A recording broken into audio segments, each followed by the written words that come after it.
The date is April 14th, 1932, and physicists Ernest Walton and John Cockcroft, working at the University of Cambridge's Cavendish Laboratory under the supervision of famed physicist Ernest Rutherford, will carry out an experiment that will change the world.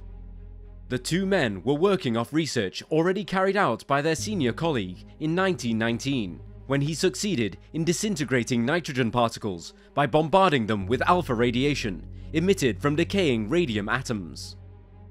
Rutherford hoped to go further in his exploration of the atom, and so after securing a £1,000 research grant, he set his two colleagues the task of designing a device that could tear apart an atom. Dubbed simply as the Cockcroft-Walton Accelerator, the device was to be used against a lithium-based target. From the safety of a lead-lined room, the scientists observed small glowing spots appearing on a piece of zinc sulfide, confirming the first artificial disintegration of an atom. In other words, this was the first time that mankind had split the atom. For this achievement, both Cockcroft and Walton would eventually receive the Nobel Prize for Physics. But in the meantime, they had instigated a new field of scientific research and discovery. One of those intrigued by the research at Cambridge was German-born physicist Leo Szilard. While reviewing the research, he struck upon an incredible idea. If a neutron, fired at an atom, produces the release of two neutrons, each of which hits another atom, repeating and thus multiplying the process, a nuclear chain reaction would take place, releasing hitherto unimaginable amounts of energy. At that moment in time, he couldn't have known it, but Szilard had just formulated the basic principle of how an atomic bomb would work, through nuclear fission. Atomic bombs gave the promise of wielding unspeakable power, and could reshape the geopolitical landscape of the globe. He was therefore pursued with vigour by all of the world's powers who feared losing their influence should they fall behind in the atomic age. This is the story of how Britain, battered and broken from the Second World War, clawed its way back to the top table of the world's military powers in pursuit of the ultimate weapon, the hydrogen bomb. Welcome to Wars of the World.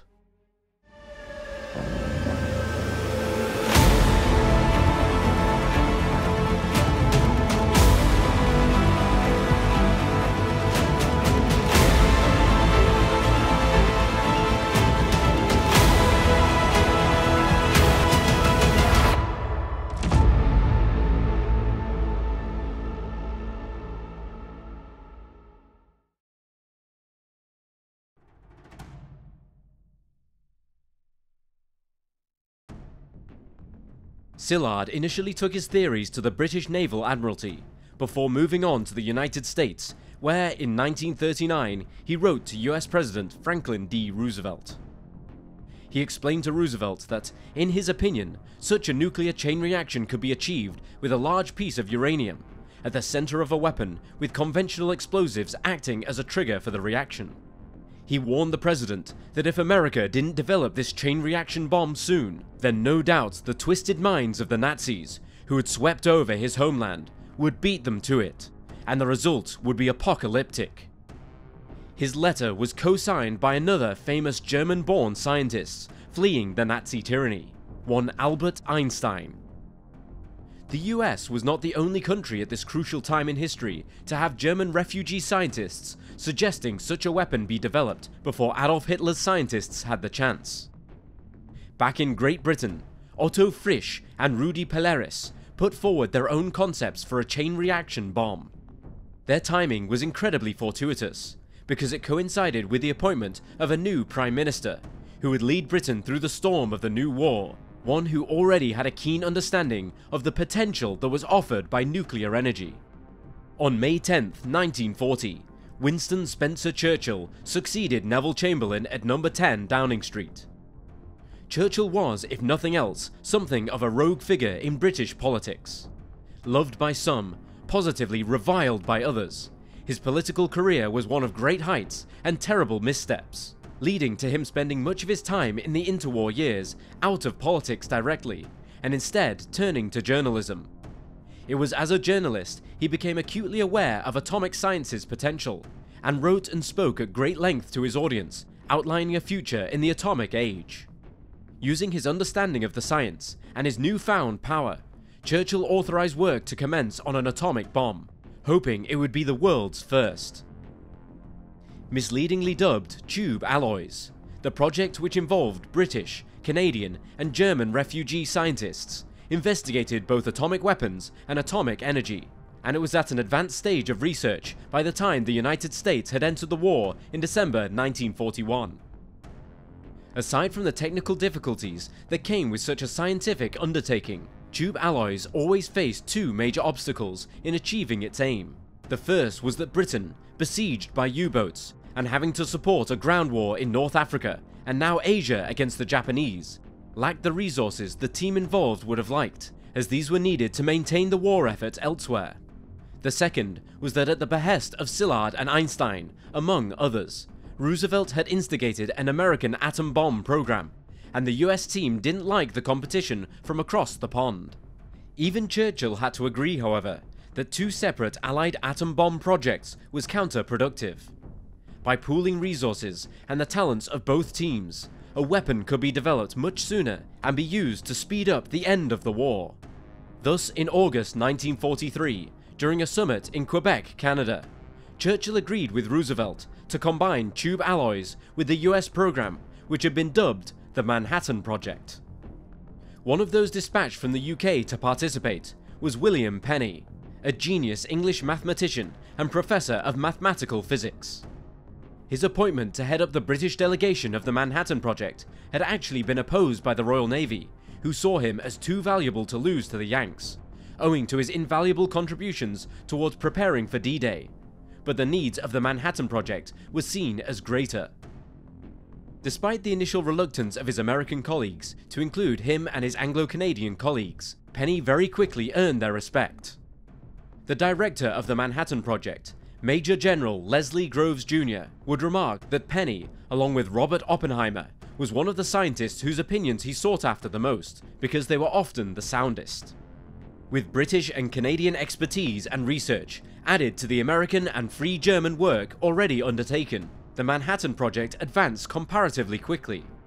American nuclear historian and Pulitzer Prize-winning author Richard Rhodes said in an interview with UK's Channel 4 in 1997 that without British, and by association Canadian input, both technically and politically, then the US might not have continued the project, given the vast resources involved, these being roughly equivalent to the effort of putting a man on the moon just 2 decades later. However, despite this close cooperation, the US team was careful to only involve their foreign colleagues in specific tasks and duties. This meant that not even Penny had a clear overall picture of the task that was being undertaken. Thus, when on July 16, 1945, the project carried out the first atomic bomb test in history at the Trinity test site in New Mexico, the British team weren't entirely sure how it worked, only the parts which they had theoretical knowledge of or which they had worked on personally. They assumed that eventually they would become privy to the remaining secrets over time.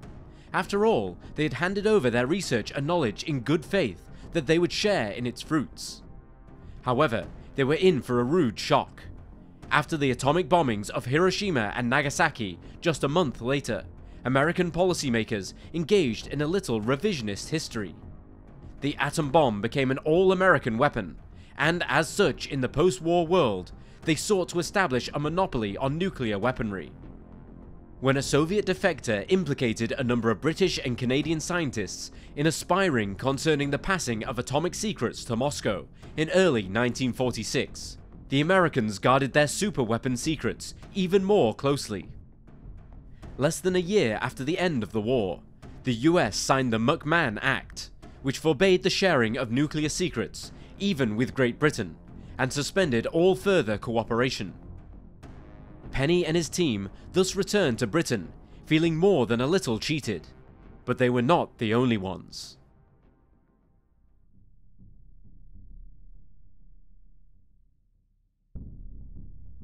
Across the pond from the policymakers in Washington, America's ally, Britain, lay battered, broken, reeling from 5 years of starvation by U-boats and bombings by the Luftwaffe, while huge swathes of land, from where bombers and transports had taken off towards Europe, now sat derelict and surplus to requirements.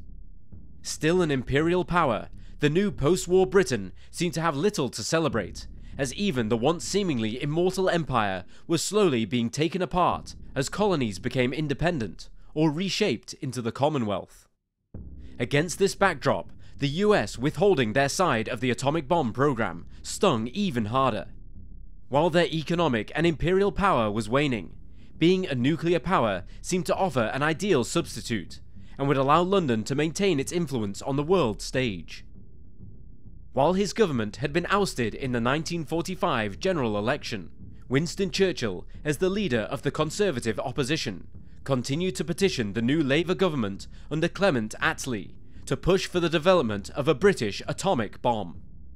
Naturally, of course, the US was opposed to the move, and tried to dissuade Attlee, promising that American atomic weapons would be used to protect Britain, if not directly in a Third World War with the Soviet Union, then by proxy, as the US protected itself by destroying the growing Red Menace.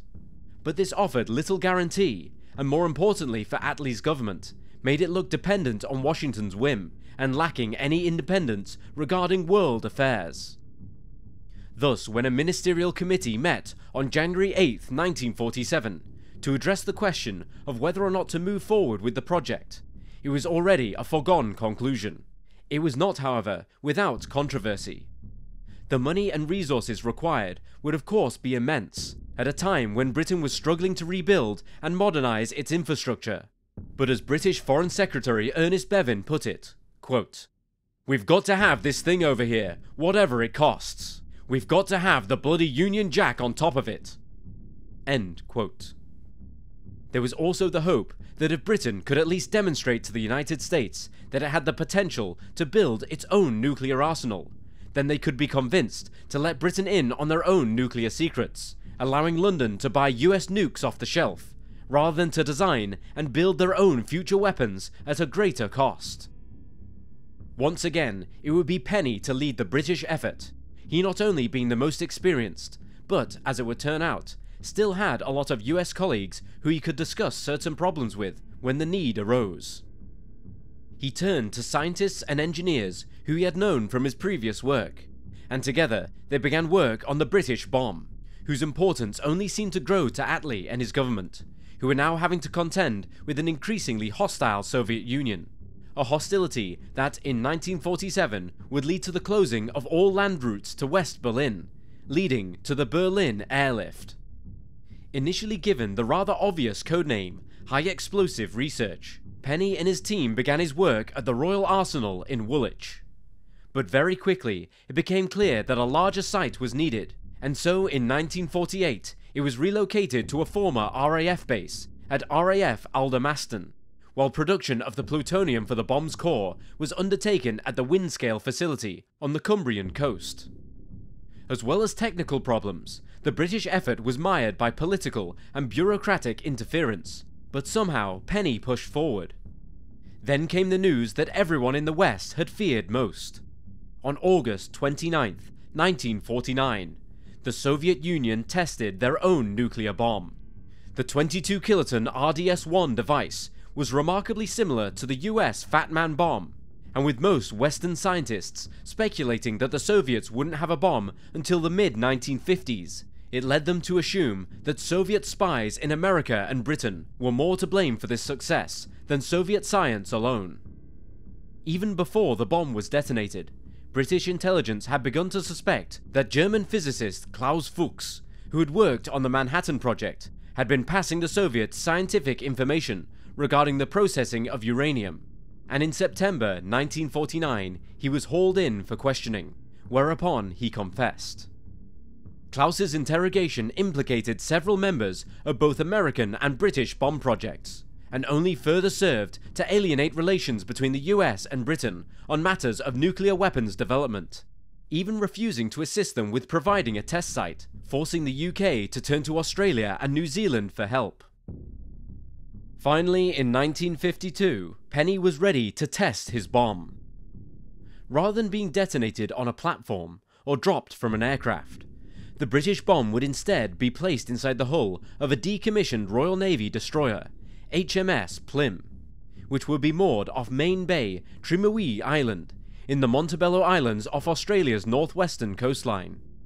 This choice was deliberate, as at the time it was feared that World War III would begin with the Soviets smuggling nuclear bombs into western ports, using cargo ships to bypass national defences, detonating them to kill government leaders in London or Washington. Under the banner of Operation Hurricane, on October 3, 1952, 7 kilos of refined plutonium were placed inside the bomb, and after the Australian and British fleets withdrew, the bomb was detonated, and in so doing it established Britain as the third atomic power. At 25 kilotons, the bomb had a significantly greater yield than the 15 kiloton weapon that had destroyed Hiroshima, and no one was more pleased than the man who had recently been re-elected back into Downing Street, Sir Winston Churchill. The problem now, of course, was that a nuclear bomb is nothing more than an extremely dangerous paperweight if it couldn't be delivered to the target.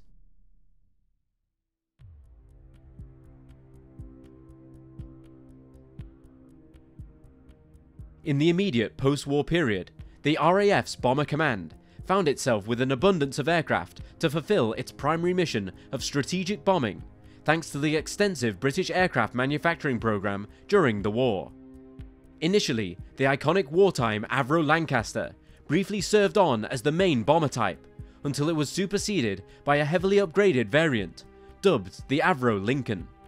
There was just one problem: these aircraft had been rendered hopelessly obsolete by the advent of jet-powered fighters, and improvements in radar technology which would guide them to the bombers. One saving grace for the command did come in 1949, in the form of the beautifully classic English electric Canberra twin-engined jet bomber. This aircraft would go on to have an extraordinarily successful career, serving in various roles up until the 21st century, and its performance for the period was such that even the United States Air Force would field an Americanized version, built by the Martin Aircraft Company and designated as the B-57. Unfortunately for the RAF, it was a medium-class bomber, and so it lacked the range and warload to fulfill the strategic bomber mission. Out of desperation, the British Air Ministry was forced to go cap in hand to the United States, looking for an aircraft to replace the Lincolns in the interim, while they issued a requirement for a new generation of high-performance jet bombers, capable of carrying the hefty first-generation British nuclear weapons. Like Britain, the US had a surplus of aircraft available, the most notable being the Boeing B-29 Superfortress, arguably the finest bomber of the war, and the very aircraft that had made history by dropping the atomic bombs on Hiroshima and Nagasaki. The RAF loaned 87 B-29s, which had to be reworked back to operational status after having been in storage for a number of years before their delivery in 1951. In RAF service, the aircraft was known as the Washington B-1, but while the B-29 is remembered with much affection in US circles, in the RAF, the Washington is remembered as anything but. While it did offer greater performance than the Lincoln, it too was on the cusp of obsolescence, as would soon be dramatically proven in the skies of Korea, where US B-29s were being decimated by the Soviet-manufactured MiG-15 jet fighters. Technically, however, the RAF did now possess an aircraft capable of carrying the first generation of nuclear weapons, albeit ones that would have to be initially provided by the US in time of war, although no such formal agreement was ever reached. However, even then, the B-29 was only barely able to carry out the role. The problem wasn't simply being able to lift the nuclear bomb into the sky. If that was the case, even the Lancaster could theoretically carry one, but rather that the aircraft needed to be able to fly high enough and fast enough to escape the blast. The aircraft used to attack Hiroshima and Nagasaki had to be stripped out of as many parts as possible to lighten their weight so that they could increase their speed and altitude after dropping their deadly loads.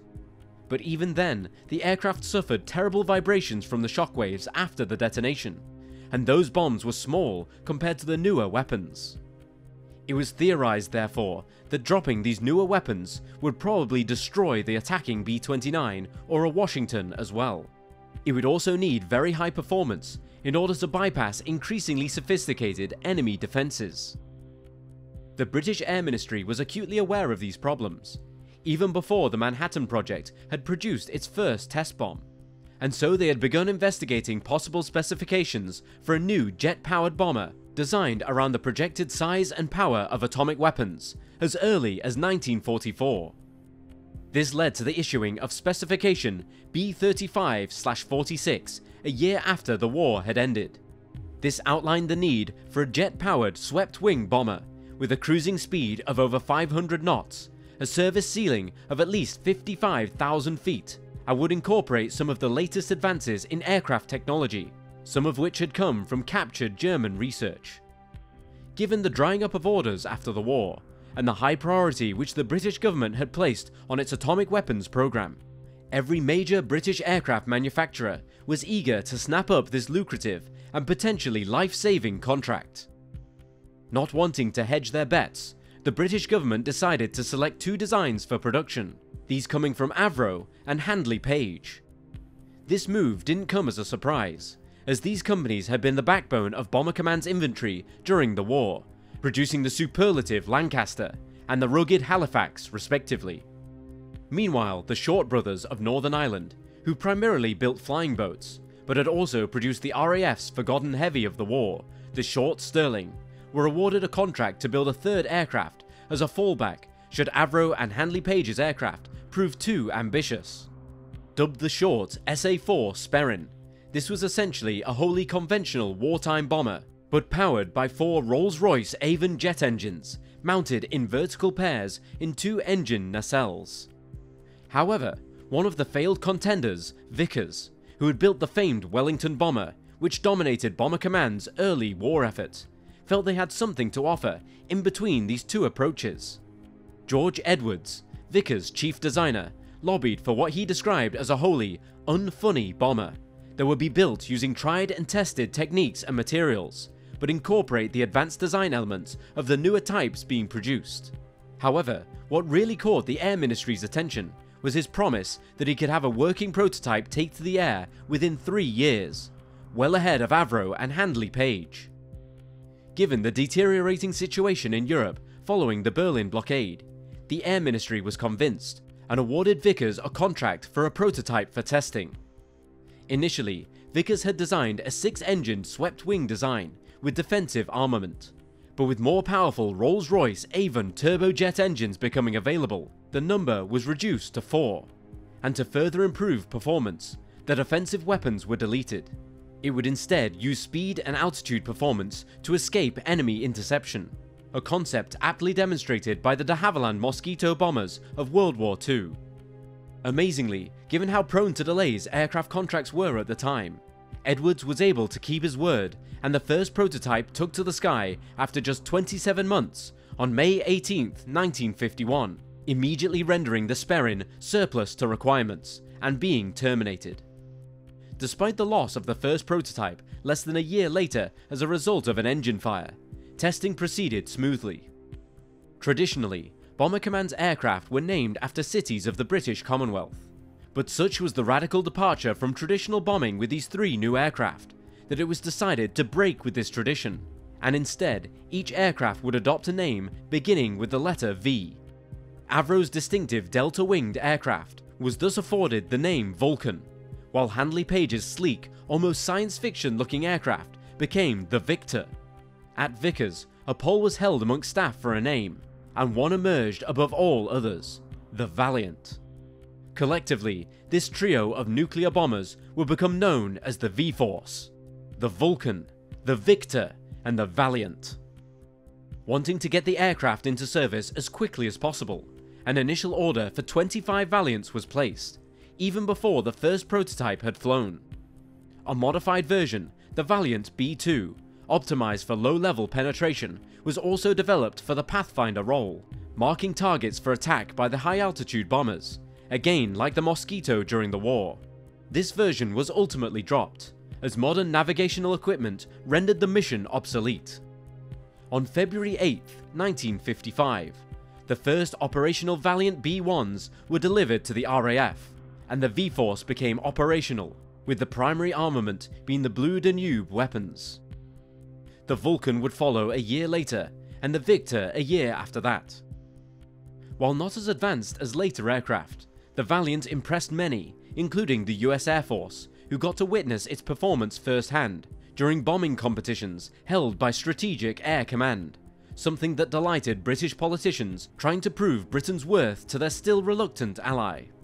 However, the real proof will be demonstrated on September 11, 1956. A Valiant B-1 of the RAF's No. 49 Squadron, commanded by Edwin Flavel, was tasked to conduct the first live drop of a British nuclear weapon from a British aircraft. The airdrop was one of 3 nuclear tests carried out at Maralinga in 1956 as part of Operation Buffalo, and was by far the most difficult test, with a number of concerns being raised which led to the Blue Danube weapon being significantly downgraded in power to just 3 kilotons. Guided and released by the Valiant's bomb aimer, Flight Lieutenant Eric Stacey, the bomb fell about 91 meters left and 55 meters short of the target, detonating at a height of 150 meters or 490 feet at 15:27 hours. For nuclear bombing, this was highly accurate.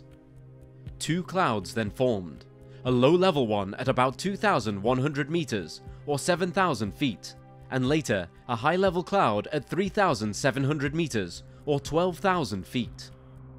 It was discovered later that these clouds had deposited radioactive fallout across populated regions of southwest Australia, although the levels were deemed negligible, and both Flavel and Stacey were awarded the Air Force Cross in the 1957 New Year's Honours List.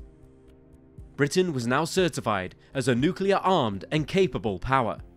However, hopes of renewed nuclear cooperation took a blow less than 3 weeks later by the debacle of the Suez Crisis. This was a military campaign concocted by Britain, France and Israel against Egypt, with the aim of securing the Suez Canal for the 2 European powers after Egypt had nationalised its operation. Valiants were even utilised to drop conventional bombs against Egyptian airfields, although their results were less than stellar. This undertaking was done without US consultation, leaving President Dwight D. Eisenhower furious, not only at being deceived by 2 of his key allies in Europe, but also because the operation distracted from events in Hungary, where an uprising in Budapest against the pro-Soviet government was being brutally quashed by Red Army tanks. Under political and even economic pressure from Washington, Britain and France were forced to withdraw, despite militarily defeating Egyptian forces in the Canal Zone. The Suez Crisis was a sobering lesson to Britain that, in the post-war world, it had no choice but to be an Athens to America's Rome. Securing nuclear cooperation was now more important than ever, but Britain still had to prove that rather than being the burden to the American nuclear weapon program, it could instead be a key asset.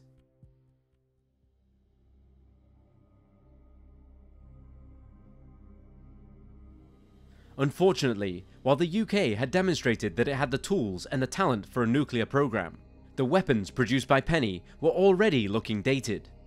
Within weeks of the success of Operation Hurricane, the United States tested the next generation of nuclear weapons, the hydrogen bomb. Instead of using nuclear fission to split an atom, a hydrogen bomb, also known as a thermonuclear bomb, works by fusing hydrogen isotopes together to generate enormous explosive power. It is so powerful that it actually requires a first-generation fission atomic bomb as the trigger to start the process. Dubbed Ivy Mike, the first hydrogen bomb was detonated by the United States on November 1st, 1952, and produced a yield in the region of 10.4 megatons, a staggering 700 times more powerful than the Hiroshima bomb. The advent of the hydrogen bomb presented a number of problems for Churchill's government. Firstly, it dashed the hopes that Operation Hurricane would finally convince the US to repeal the McMahon Act and to renew cooperation over nuclear weapons development. If anything, the US doubled down on their protectionist policies regarding this new superweapon for fear of losing control of it. Then, less than a year after Ivy Mike, the Soviets detonated their own, albeit considerably less powerful, hydrogen bomb, prompting the British government to contemplate on whether it too should begin work on hydrogen bombs, or just to work on improving their fission bombs, which still had a useful tactical role in targeting airfields and staging areas for hostile armies, but that lacked the deterrence factor of the US or Soviet hydrogen weapons, leaving Britain's position considerably weaker. There was another growing problem facing Churchill's government at this key time. The world had become increasingly aware of the dangers of nuclear weapons, and consequently there was an increasing call for an international ban on atmospheric testing of such weapons. In the United States, this ban actually suited the Eisenhower administration, who already had the know-how for thermonuclear weapons, and saw the ban as a way of curtailing further Soviet development, although it would also do the same for the British project. This movement was only exacerbated by an incident involving a Japanese fishing trawler, the Lucky Dragon 5, becoming contaminated by fallout from a US test at Bikini Atoll on March 1st, 1954, which ultimately led to the death of one of their crewmen. Despite assurances to President Truman before he handed power to Eisenhower that Britain had no interest in developing a megaton-class weapon, in 1954 Churchill authorized work to begin.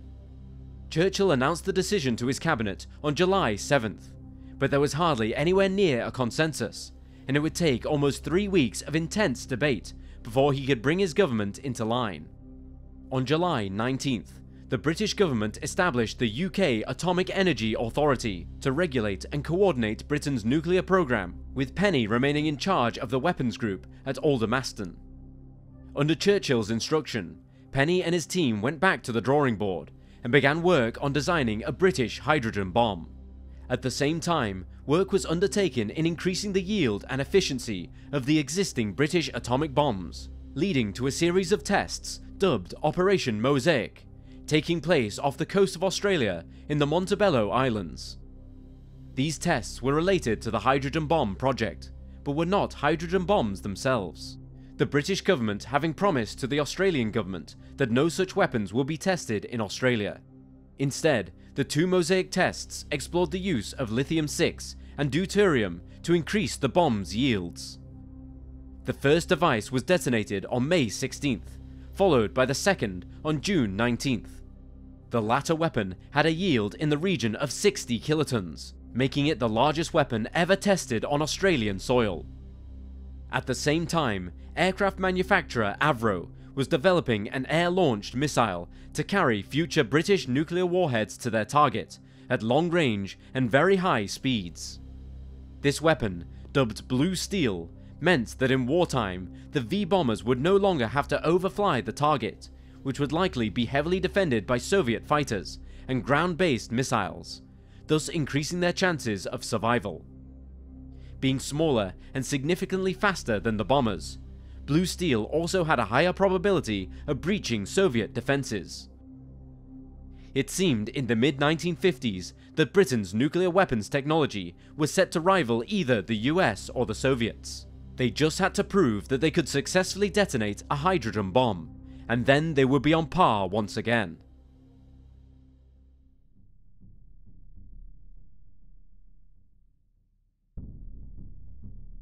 Penny's team knew that atmospheric testing would in all likelihood come to an end soon enough, and so they had to work fast. He therefore put forward 3 proposals for megaton-class weapons for his team to work on, and as was standard practice at the time, each was given a coloured codename to distinguish it. Designated as Green Bamboo, the first was an interim design that incorporated both fusion and fission fuel being layered together. In order to produce the required yield, the implosion of the fissile core had to be extremely uniform, requiring a complex 72-point explosion system.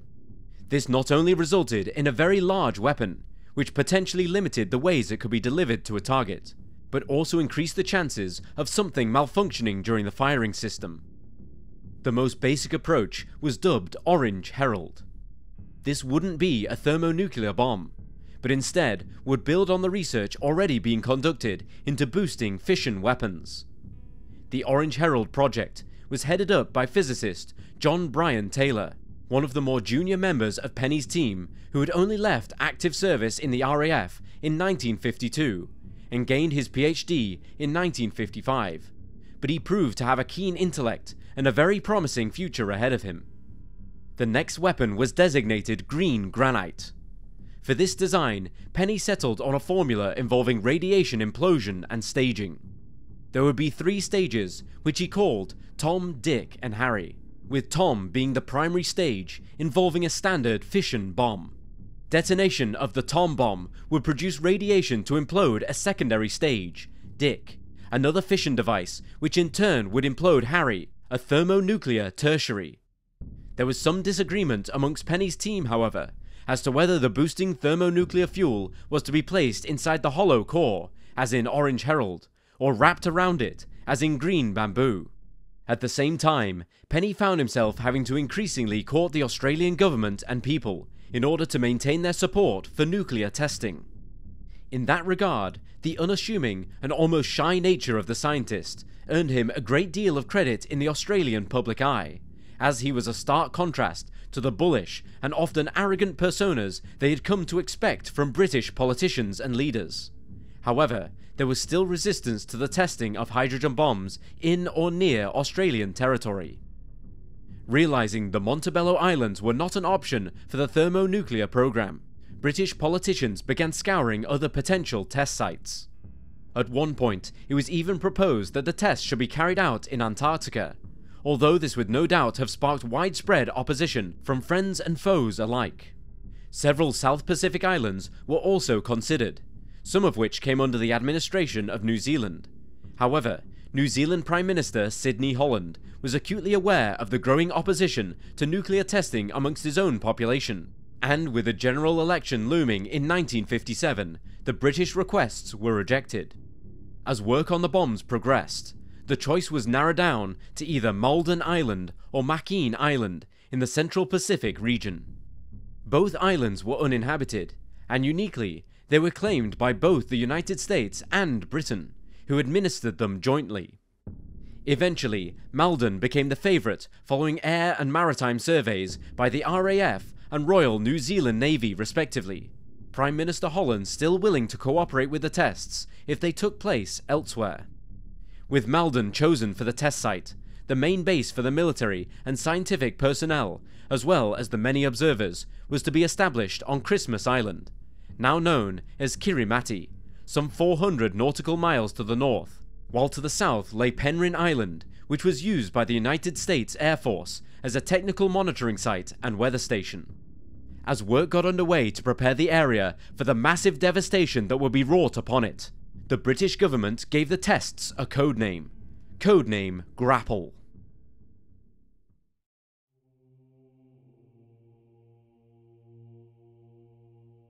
Four valiant bombers and their crews were deployed for the exercise, all hailing from the RAF's No. 49 Squadron based on Christmas Island and commanded by Wing Commander Kenneth Hubbard. Another 4 Valiants were used to ferry components of the bombs, the last pieces for the short granite test arriving by Valiant on May 10th, 1957.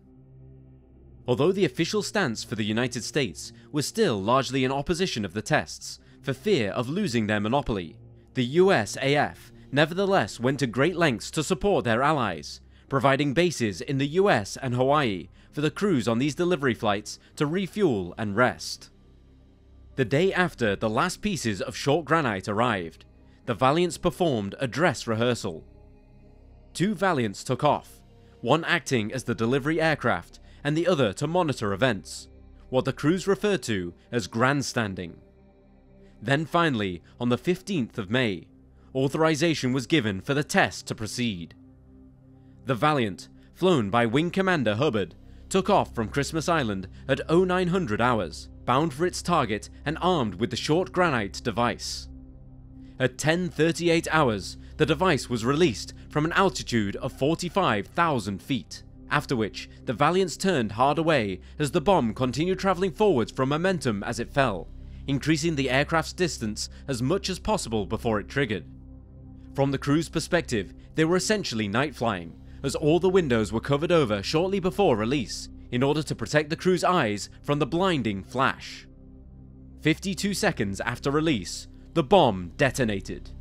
Through the minute gaps left in the windows of the Valiants from the shutters covering them, brilliant beams of light illuminated the window frames.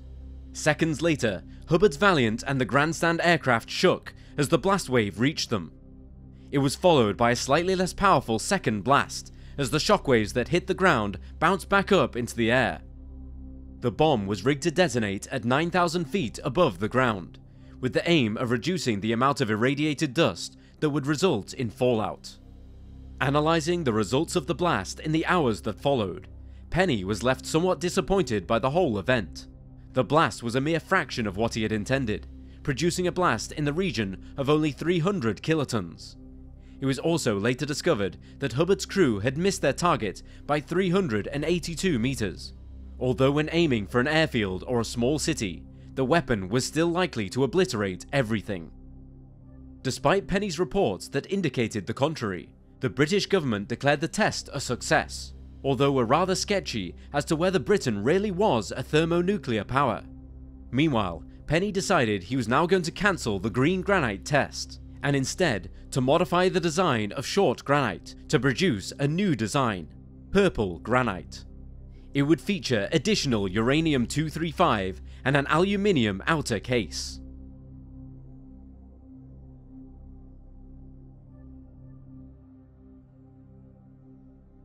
Meanwhile, the second test involving the Orange Herald device took place on May 31st, and would prove eventful to say the least. Again, the weapon would be carried by Valiant XD-822, only this time piloted by squadron leader Dave Roberts. The flight to the delivery point proved uneventful, and at 10:44 hours, the Orange Herald device was released from the Valiant's bomb bay. As the weapon fell, Roberts entered into the standard 60-degree turn to escape the full fury of the blast. Such a maneuver, flown on instruments alone, relied on a device known as an electrical accelerometer, which gives the pilot information on his forward speed. Unfortunately, this sensitive device failed, and consequently, Roberts and his crew soon found themselves on the verge of a stall while trying to clear the projected blast area. Quickly resorting to a mechanical backup that was hardly ideal, and using all his skill as a pilot, Roberts was able to nurse the aircraft out of the stall and escape to a safe distance as the boosted fission weapon detonated. Although not a thermonuclear weapon, the British government again claimed as such, and in fact would not reveal the truth until the 1990s. Regardless, the research into boosting fission-based weapons had paid off. Orange Herald exploded with a yield of at least 720 kilotons, although some estimates put it closer to 800. It remains the largest detonation of a single-stage nuclear weapon in history. If all else failed, at least the British military knew it had a city-smashing weapon, albeit a crude one, at its disposal. However, its crudeness came at a cost, and required a great deal of expensive fissile material.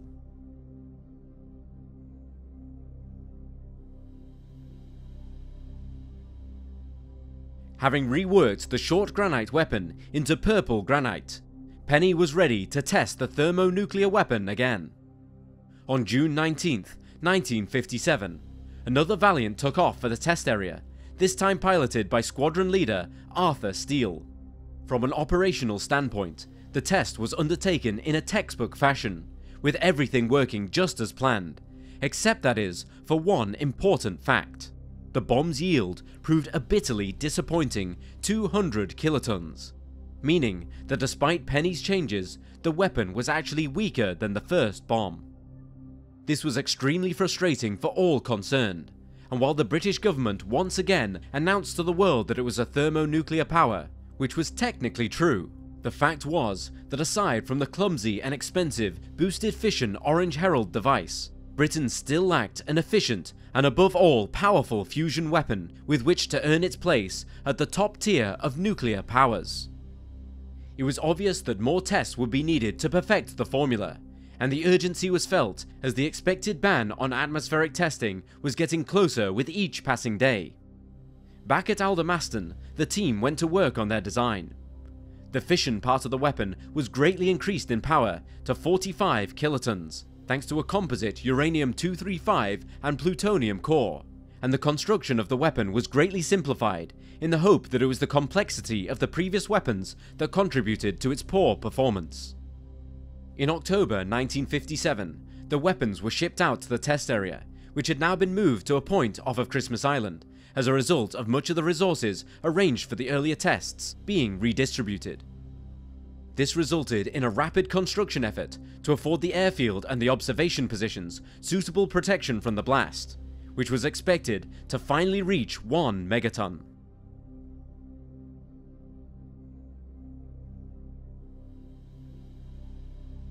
The test was scheduled for the morning of November 8, 1957, but the British government had delayed issuing the required notice to ships transiting the area for security reasons. Thus, as Penny's team and the RAF Valiant crews made their final checks and got a little rest, an RAF Shackleton Maritime Patrol aircraft performing a security sweep of the area discovered something that threatened to scupper the whole endeavour.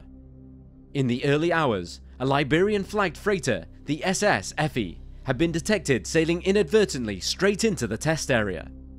The crew of the Effie were unaware of the British warning, having sailed after it had been issued, and been largely out of contact with land as it traversed the vast Pacific Ocean. The crew of the Shackleton tried to contact the Effie by radio, but it seemed most of the crew were asleep and the radio room left unmanned. HMS Cossack was thus directed to the vessel's position, and it appeared that the test would have to be cancelled.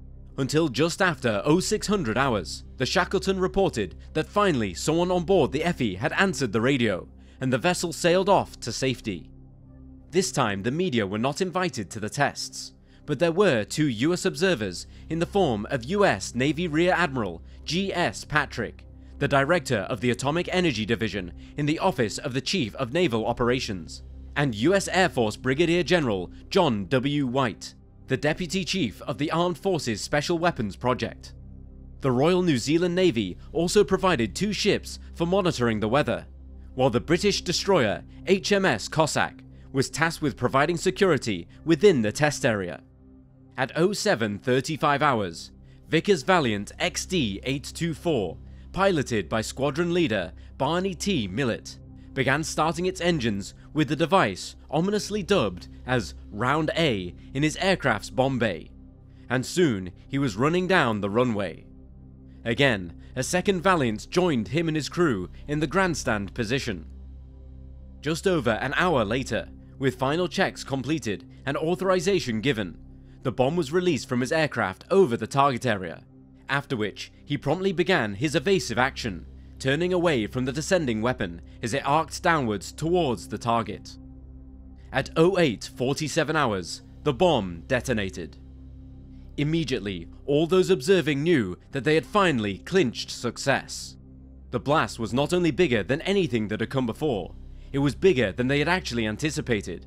Significantly bigger, in fact, for the yield of this British-designed, British-made bomb would eventually be registered at 1.8 megatons. In fact, it was so big and so unexpected that the blast damaged several buildings and parked aircraft on the island.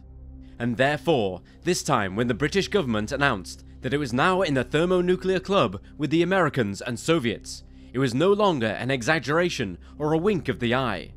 Britain now indeed had the ultimate weapon.